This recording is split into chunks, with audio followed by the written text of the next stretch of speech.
guys, you're watching Cardz TV. This is Mary, and in our last video we made this cute little teacher appreciation card using the recess cartridge and Simply Charmed, and we used papers from Simple Stories, Summer Fresh, and a new black and white paper pad I found over at Hobby Lobby, and this is from the Paper Studio. And I found one in here that looks like a chalkboard that has the alphabet on it. Well, I had some scraps left, so I told you we would do a goodie bag to go along with this card. So that's what we're going to do. And once again, we'll be using the Cardz TV School Days stamp set. And this time, instead of Teacher You're the Best, we're going to use Thank You Teacher.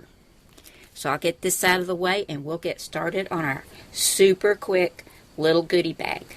Now this little bag I'm using is 3 inches across this way and 5 inches this way, and it's just the right size to hold a couple of Nestle's Crunch Bars, and this is the little miniature size. You know, when you buy a pack that's got a variety of candy bars in it, it'll have this little, I don't know if you call it a mini or a snack size, but this is the smallest one, and I think 2 of them will fit nicely in here.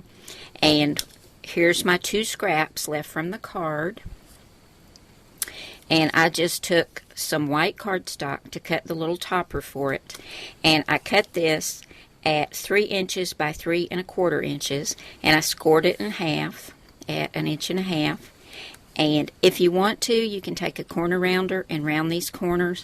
But if you've got a lot of these to make, you want to get them done pretty quick. So I just left mine, and we'll just add this right here to the top of our bag and we'll get it decorated.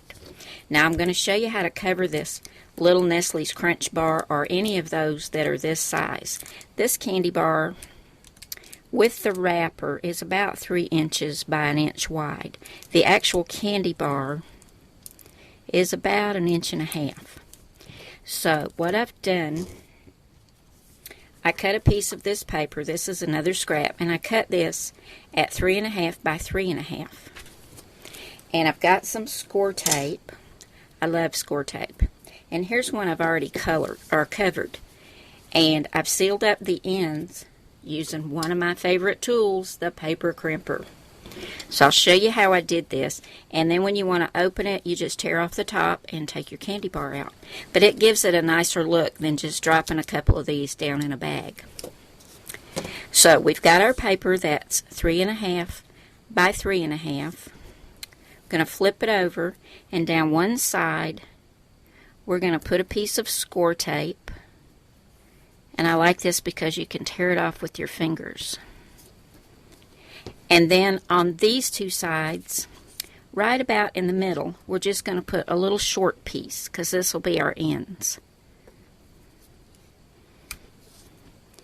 Need a piece about 1 inch long right here.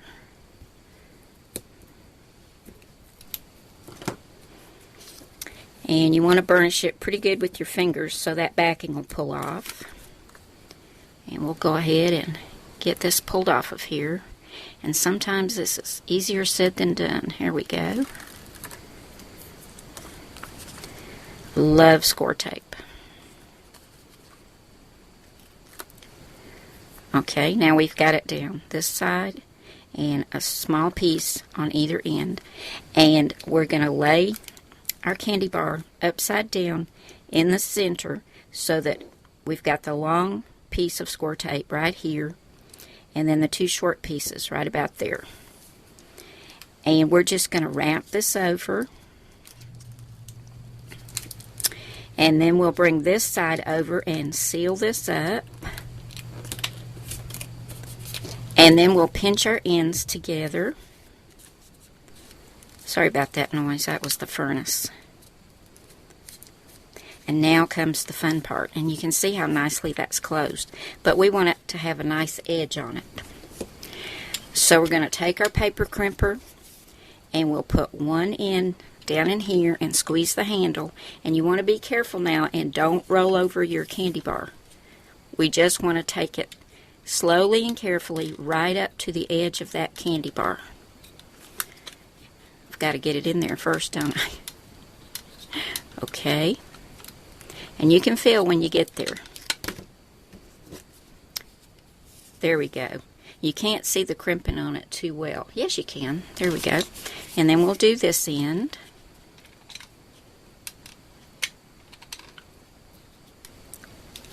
Just right up to the candy bar. No further. And now we know it's sealed nicely. And if you do have a little bit of white showing right there, sometimes it gets a little uneven, just take your scissors and trim it off so you've got a nice edge. And now these two can fit down in the little bag.